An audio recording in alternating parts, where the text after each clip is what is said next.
এখানে যা দেখতেছেন তার চেয়ে আরো খারাপ অবস্থা, আরো খারাপ অবস্থা অন্য অন্য জায়গায় যেই সব জায়গায় স্পিড বোট নাই, কোনো কিছুই নাই ওখানে যাওয়ার মতো তাদের দেখার মতো কেউ নাই, কারণ এতটাই ভয়াবহ অবস্থা, এতটাই খারাপ অবস্থা। সেখানে এই পর্যন্ত যারাই চেষ্টা করছে যাওয়ার জন্য সেখানে যেতে পারেনি, কারণ এখানে সবচেয়ে বড় সমস্যাটা সেটা হচ্ছে বোট, একটা স্পিড বোট, একটা ট্রলার, এগুলো কোনো কিছুই নেই, যার কারণে কিন্তু বাচ্চা থেকে শুরু করে বয়স্ক কাউকে কিন্তু উদ্ধার করা যাচ্ছে না ওখান থেকে। অসংখ্য মানুষ শুনেছি যে পানির সাথে ভাসিয়ে গেছে।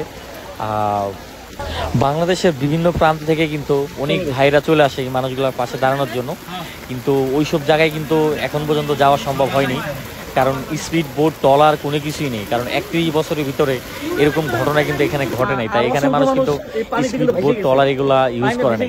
আর আরেকটা বিষয় হচ্ছে যে এই মানুষগুলা কিন্তু 12 ঘন্টা 14 ঘন্টা পানিতে ছিল, এক কাপড় বের হয়েছে। তা ঢাকা থেকে যারা আসবেন ভাই অবশ্যই আপনারা শাড়ি কাপড় নিয়ে আসবেন, অবশ্যই তাদের জন্য লুঙ্গি গামছা নিয়ে আসবেন, অবশ্যই শীতের একটু কাপড় নিয়ে আসবেন, কারণ মানে শীতে কাতর হয়ে এই মানুষগুলা কাঁপাকাঁপি করে, কারণ এক কাপড়ে কিন্তু আইছে, এক কাপড়ে আপনি বের হয়েছে ঘর থেকে, কোনো কিছুই কিন্তু সাথে করে আনতে পারে নাই, যে কারণে কিন্তু মানুষগুলা কিন্তু মানে বিভিন্ন অসুস্থ হয়ে যেতেছে, বিশেষ করে মানে পানির যে চুলকানি থেকে শুরু করে আরো নানান রোগ কিন্তু এই মুহূর্তে দেখা যেতেছে। তা প্রচুর ঠান্ডা লাগে তাদের, শীতে একবারে কাঁপানি বেড়ে যায়, কারণ 10-12 ঘন্টা মানে থাকাটা অসম্ভব।